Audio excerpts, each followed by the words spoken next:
नमस्कार दोस्तों, स्वागत है आपका हमारे YouTube चैनल जरधारी क्लासेस में। दोस्तों, आज की वीडियो है वीकली करंट अफेयर्स 13 अक्टूबर से 20 अक्टूबर 2024। तो इस वीक की करंट अफेयर की वीडियो है। तो चलिए दोस्तों, आज की वीडियो शुरू करते हैं। आज की वीडियो का क्वेश्चन नंबर 1 है, उत्तराखंड में प्रवासी सम्मेलन कब आयोजित किया जाएगा। तो उत्तराखंड में होने वाला है प्रवासी सम्मेलन। तो उत्तराखंड प्रवासी जो सम्मेलन है ये 7 नवंबर को आयोजित किया जाएगा। तो बी ऑप्शन इसका सही जवाब है। तो 7 नवंबर को उत्तराखंड में प्रवासी सम्मेलन आयोजित किया जाएगा। डिटेल जान लेते हैं।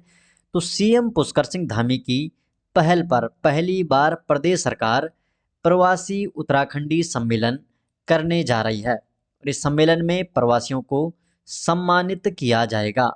ये सम्मेलन 7 नवंबर को दून विश्वविद्यालय में आयोजित किया जाएगा और इस सम्मेलन के दौरान 5 सत्रों में सशक्त होते उत्तराखंड से राज्य के प्रवासी रूबरू होंगे। क्वेश्चन नंबर 2, उत्तराखंड वन विभाग ने जलवायु परिवर्तन के प्रभाव को कम करने के लिए 42 पारिस्थितिकी प्रयोगशालाएं इकोलॉजी लेबोरेटरी स्थापित की है। इन प्रयोगशालाओं का मुख्य उद्देश्य क्या है। जो उत्तराखंड वन विभाग है इन्होंने 42 पारिस्थितिक प्रयोगशालाएं स्थापित की है और इसका जो मुख्य उद्देश्य है जलवायु परिवर्तन के प्रभाव की निगरानी करना। बी ऑप्शन, जलवायु परिवर्तन के प्रभाव की निगरानी करना। तो हाल ही में उत्तराखंड वन विभाग ने वनों पर जलवायु परिवर्तन के प्रभाव की निगरानी के लिए 42 पारिस्थितिक प्रयोगशालाएं स्थापित की है और ये प्रयोगशालाएं बुरांश और ब्रह्मकमल में शीघ्र पुष्पन तथा उच्च तापमान से प्रभावित लीची की गुणवत्ता जैसे परिवर्तनों पर डेटा एकत्रित करेंगी। ये पारिस्थितिक प्रयोगशालाएं, जिन्हें जीवित प्रयोगशालाएं भी कहा जाता है, ये तराई क्षेत्र से लेकर अल्पाइन घास के मैदानों तक विभिन्न पारिस्थितिक तंत्रों में फैली हुई है। क्वेश्चन नंबर 3, हाल ही में कौन सा राज्य सरकार संस्कृत को अनिवार्य विषय के रूप में घोषित करने की तैयारी कर रहा है। तो इसका जवाब है सही, उत्तराखंड। तो उत्तराखंड राज्य सरकार संस्कृत को अनिवार्य विषय के रूप में घोषित करने की तैयारी कर रहा है। तो उत्तराखंड मदरसा बोर्ड ने हाल ही में राज्य भर के 416 मदरसों में संस्कृत को अनिवार्य विषय बनाने की योजना बनाई है और वर्तमान में 100 से अधिक मदरसों में अरबी पढ़ाई जाती है। नेक्स्ट क्वेश्चन है क्वेश्चन नंबर 4, उत्तराखंड में बर्ड फेस्टिवल का आयोजन कहाँ किया जा रहा है। तो जो बर्ड फेस्टिवल है तो इसका आयोजन उत्तराखंड के मसूरी में, तो मसूरी में बर्ड फेस्टिवल का आयोजन किया जा रहा है। तो ये 8th बर्ड फेस्टिवल है उत्तराखंड में 18 से 20 अक्टूबर, तो 3 दिवसीय है ये। 18 से 20 अक्टूबर 2024 तक के आयोजित किया जा रहा है उत्तराखंड में बर्ड फेस्टिवल। डिटेल जान लेते हैं।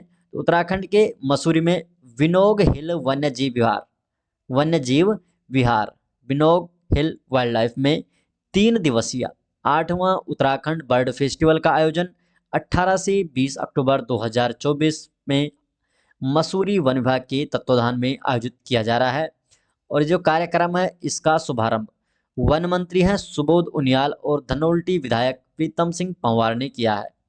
बर्ड फेस्टिवल में देश के विभिन्न राज्यों से लगभग 250 पक्षी प्रेमी और पक्षी विशेषज्ञ शामिल हुए हैं। पहली बार पहाड़ी क्षेत्र में बर्ड फेस्टिवल आयोजित किया जा रहा है और पूरे देश में लगभग 1300 प्रजाति के पक्षी हैं, जिनमें से 729 उत्तराखंड में पाए जाते हैं। दोस्तों, आपको एक महत्वपूर्ण सूचना सुने गए निहोन हिडानक्यो का संबंध निम्न में से है।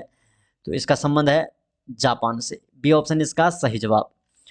तो नोबेल शांति पुरस्कार 2024 के विजेता का ऐलान हो गया है और जापान की संस्था निहोन हिडानक्यो, इसे शांति का नोबेल पुरस्कार मिला है। जापान की यह संस्था परमाणु हथियारों से मुक्त दुनिया की वकालत करती है। द्वितीय विश्व युद्ध के दौरान हुए परमाणु बम विस्फोटों के पीड़ितों के लिए ये जापानी संस्था निहोन हिडानक्यो काम करती है और साथ ही दुनिया पूरी तरह से परमाणु हथियारों से मुक्त हो, इसके लिए यह संस्था पूरी दुनिया में काम करती है। क्वेश्चन नंबर 6, हाल ही में हिंदुस्तान एरोनॉटिक्स लिमिटेड HAL को कौन सा दर्जा मिला है। तो HAL को मिला है महारत्न का दर्जा। 6 का यहाँ पर सी ऑप्शन, महारत्न का दर्जा मिल चुका है HAL को, हिंदुस्तान एरोनॉटिक्स लिमिटेड को। तो हाल ही में हिंदुस्तान एरोनॉटिक्स लिमिटेड को महारत्न कंपनी का दर्जा मिला है और अब महारत्न कंपनियों की कुल संख्या हो गई है 14 अब संख्या हो चुकी है टोटल। HAL के बारे में जान लेते हैं। तो ये एक सरकारी स्वामित्व वाली भारतीय एरोस्पेस और रक्षा फर्म है और ये भारतीय रक्षा मंत्रालय के अंतर्गत काम करती है। स्थापना हुई थी HAL की 23 दिसंबर 1940 को और इसका मुख्यालय है बेंगलोर में। ये विश्व के सबसे पुराने और सबसे बड़े एरोस्पेस और रक्षा निर्माताओं में से एक है ये कंपनी और ये मुख्य रूप से एरोस्पेस गतिविधियों में संलग्न है और वर्तमान में विमान डिजाइन, हेलीकॉप्टर, जेट इंजन और उनके प्रतिस्थापन भागों के निर्माण और उत्पादन में शामिल है। क्वेश्चन नंबर 7, भारत के साथ किस देश को विश्व स्वास्थ्य संगठन ने ट्रैकोमा मुक्त घोषित किया है? तो ट्रैकोमा मुक्त किस देश को घोषित किया है भारत के साथ? तो नेपाल और म्यांमार। तो भारत, नेपाल और म्यांमार, इन 3 देशों को WHO ने ट्रैकोमा मुक्त घोषित किया है। डिटेल जान लेते हैं। तो WHO विश्व स्वास्थ्य संगठन, वर्ल्ड हेल्थ ऑर्गेनाइजेशन ने भारत, नेपाल और म्यांमार को ट्रैकोमा को सार्वजनिक स्वास्थ्य समस्या के रूप में समाप्त करने का प्रमाण पत्र दिया है। भारत दुनिया के उन 19 अन्य देशों में शामिल हो गया है जिन्होंने सार्वजनिक स्वास्थ्य समस्या के रूप में ट्रैकोमा को सफलतापूर्वक समाप्त कर दिया है। WHO के अनुसार ट्रैकोमा अभी भी दुनिया के 39 देशों में एक प्रमुख सार्वजनिक स्वास्थ्य समस्या बनी हुई है। ट्रैकोमा के बारे में जान लेते हैं। तो जो ट्रैकोमा है ये एक आंख की बीमारी है जो क्लेमाइडिया ट्रैकोमैटिस बैक्टीरिया के कारण होती है और एक संक्रामक रोग है जो एक संक्रमित व्यक्ति से दूसरे में फैलता है। विश्व स्वास्थ्य संगठन WHO के बारे में जान लेते हैं। तो विश्व स्वास्थ्य संगठन संयुक्त राष्ट्र की एक एजेंसी है और जिसका गठन 7 अप्रैल 1948 को हुआ था। इसका हेडक्वार्टर है जेनेवा, स्विट्जरलैंड में और इसके जो सदस्य देश हैं 194।